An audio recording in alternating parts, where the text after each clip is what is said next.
اللہ کے نبی کے زمانے میں ایک صحابی اللہ کے نبی کے پاس آتی ہیں، مسند احمد کی صحیح روایت، جن کی چادر کپڑے سے نیچے، ٹخنے سے نیچے، چپل سے نیچے زمین کی مٹی اڑاتی ہوئی آتی اور کہتی اللہ کے رسول میں اس چادر کو اوڑھ کر نماز پڑھنے جاتی ہوں۔ آپ نے کہا چادر اتنی نیچی ہونی چاہیے۔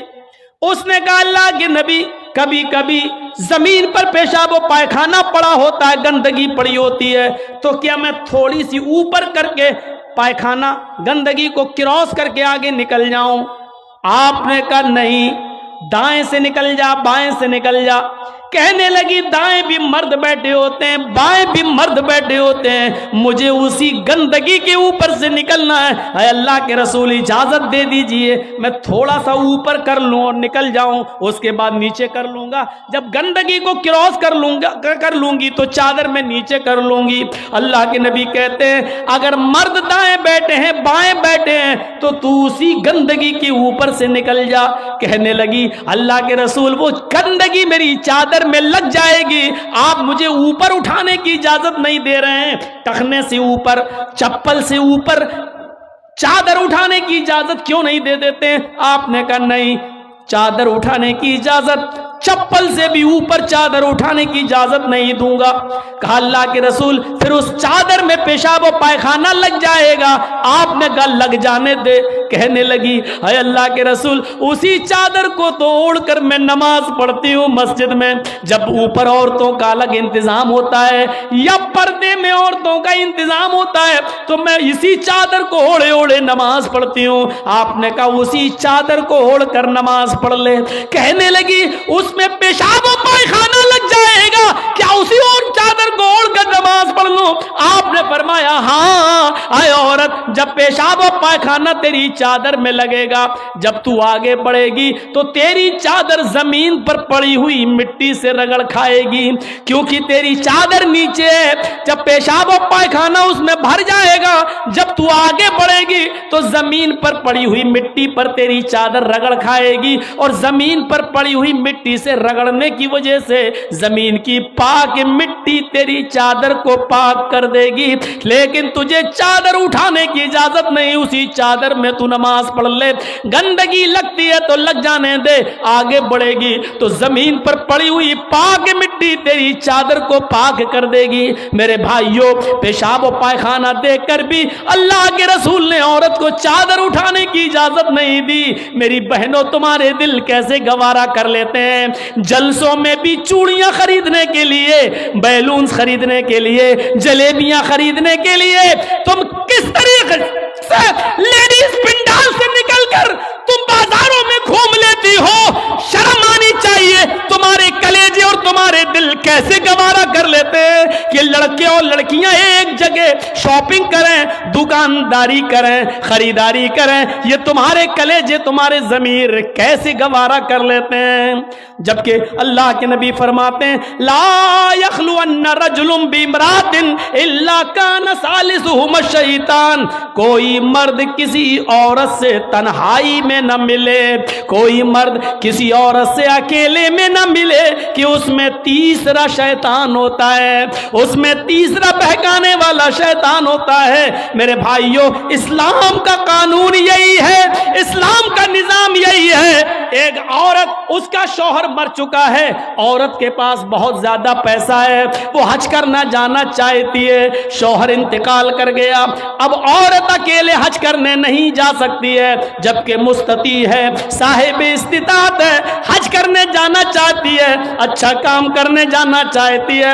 اسلام کہتا ہے کہ تیرا شوہر نہیں ہے تو بھائی کے ساتھ جا، بھائی نہیں ہے تو باپ کے ساتھ جا، باپ نہیں ہے تو بیٹے کے ساتھ جا، لیکن کسی محرم کا ہونا ضروری ہے، اس کے ساتھ جا۔ چیخ کر عورت کہتی ہے کوئی نہیں ہے، میرے پاس دولت ہے۔ اللہ کے نبی کہتے ہیں پھر دولت سنبھال کر اپنے پاس رکھ، اگر تیرا بھائی نہیں ہے، بیٹا نہیں ہے، شوہر نہیں ہے، باپ نہیں ہے، کوئی محرم نہیں ہے تو تو اکیلے حج کرنے نہیں جا سکتی ہے۔ نہیں اے اللہ کے نبی، میرا پڑوس میں بڑا اچھا نیک حاجی نمازی نیک آدمی رہتا ہے، میں اس کو بھائی بنا لیتی ہوں، چلی جاؤں۔